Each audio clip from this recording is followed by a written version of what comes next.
Wow, what a game! A roller coaster of experience, a roller coaster of emotions.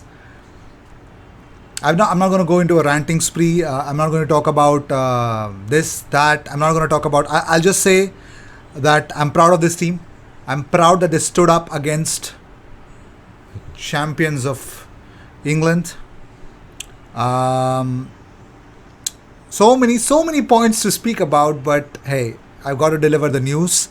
First of all, I'm sorry that I could not do the watch along. I would really want to make uh, I should have done it, but there's something really important that came up and I just could not say no. I was stuck, l- really, in a very important, I had to go, so that's why I did not do it. And boom, what a performance Arsenal have put up. So kudos to the boys, and let's just jump into the first news. Yeah, so talking about Albert Stuenberg. So he says that I believe I'm famous for the AirPods. Normally, I'm in that situation where we are always in contact with somebody upstairs. There was not a direct line, but an indirect line with Mikel. And talking about what did Gabriel said to the referee, Albert said he mentioned about the first decision about Odegaard, and he said what happened there then. No dirty language was used. No dirty language was used. And you ask the referee, and boom, yellow card. Stuenberg on yeah, also said that I'm upset that we don't end up with 3 points in this game. At the same time, we are very proud of the performance from the players. Of course, there are some moments that have decided the game. Cesc Fabregas tweeted out that that's never a pen, terrible decision. And Arsenal fans were singing 2-1 to the referee. Anyways, let's move on. We've got something more apart from this. So Takehiro Tomiyasu, 100% ground duels won, 44 touches, 5 clearances, 3 tackles, 3 interceptions, and 2 accurate long balls. Martin Odegaard on if Arsenal have bridged the gap between them and Manchester City with this match. He says, if you look at the progress from my first game against them until now is huge. We are very close to be on their level, and we showed that in a lot of moments today in the game.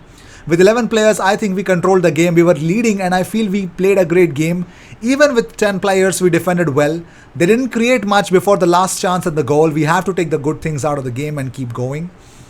And talking about his penalty claim, Odegaard says to me, I take the ball first. That's my feeling. And then Ederson kicks my leg. That's my opinion. And talking about Man City's penalty, Odegaard said, I think it's a very soft one. You can see it on the replay as well. He goes down and then Granit takes his shirt, but he's already on the way down. The referee was standing behind and he said, no penalty.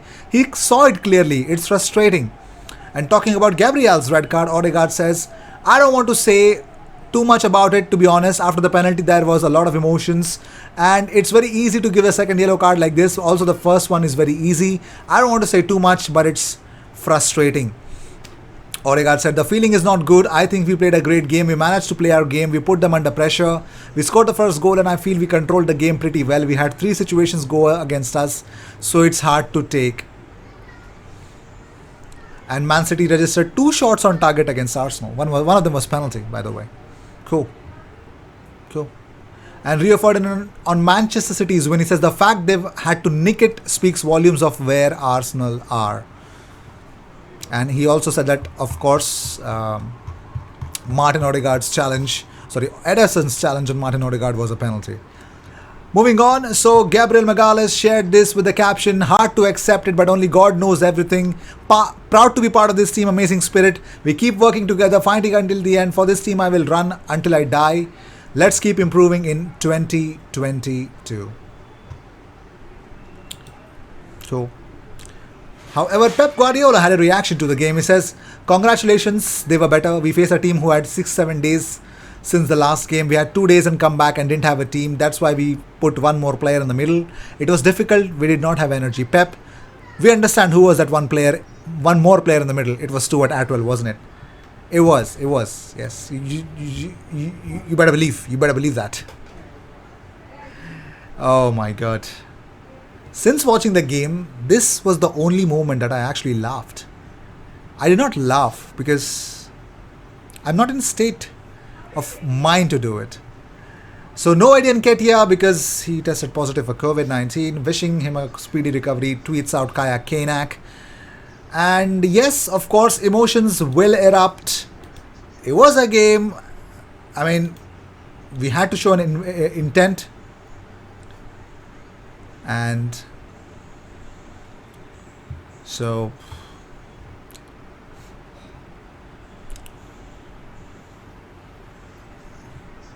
definitely things didn't go well.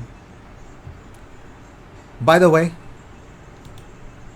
what are your thoughts on who was the man of the match? For me, I think there were so many super performances, but one person definitely stood out. I think it was Thomas Partey. I'd give it to Saka as well, but Thomas Partey, oh my god, he was balling, like he was killing. He was taking souls in that midfield, and oh my god, I loved what Thomas Partey did. I mean, whenever he got the ball, first touches, oh my god, probably not the one, of course the one, the best performance of Thomas Partey in an Arsenal shirt. Fantastic performance. I just loved it what he did. Too good to be true. Very good to be true. Like, fantastic it was. Also, let us talk about, oh my god, Nico Shira. He says that Edu has opened talks over signing Lyon midfielder Bruno Guimaraes. So, very fantastic player, but no Partey anymore for Arsenal. What do you guys think about what's going to happen after the AFCON? And I think, yes, he did stood up. But the question is, what's going to happen now? What's going to happen now? I mean, Arsenal have picked up the most amount of red cards in the Premier League, 100. And Arsenal have picked up red cards in 3 of the last 5 Premier League games against Manchester City. Is it a coincidence? I think not. Wow. So who was your man of the match? I really would want to know. I'd also want to know what you guys think about is Bruno Guimaraes the kind of player that Arsenal should look at, because the price tag doesn't suit, but Edu has opened talks according to Nico Shira. So let's see where this ends up. I mean, it's not going to be hard. Bruno Guimaraes is Brazilian, so we definitely can get him. It's not that hard, but the big question is he the player? Is he the player? And the one more bigger question is, what, on loan? What kind of a deal is it going to be? 38 million, is it true? That's also going to be the question. So the fantastic part was also another player, a very honest and honorary mention, was Takehiro Tomiyasu. That guy was crazy as well. So very immense last ditch tackle on Kevin De Bruyne before they score the winner. I am pretty much happy with how things are going on. So very intense and emotional game, a roller coaster. I'm pretty much sure you've experienced that as well.